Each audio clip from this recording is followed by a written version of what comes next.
تشکر به خاطر سرایدن تاجیکستان سرزمین آبها، سرزمین باغ‌های دلکشا.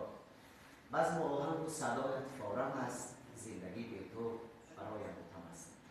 درود میگیم بر بیننده عزیزی که تلویزیون سفینه، شما همشان بخیر شادی باشد و شکرانه آبادی کشور میکنیم که هر سو وطن سالم و بارودی بوده کرد تا به شام پدیدار همون در ملاقات هم است.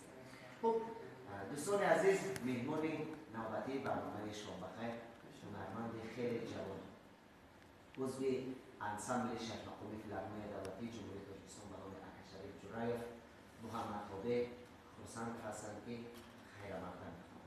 تشکر زیاد. زنده باشید. تشکر که دعوت ما را پذیرفتید. خب آغاز میکنیم. محمد تابع تحصیل دهنده رفتیم. گفتم شما صحبت کنیم و ما سوال را Chi va in identificare sta minuto. Ci ho detto che non si conosce anche la lotta.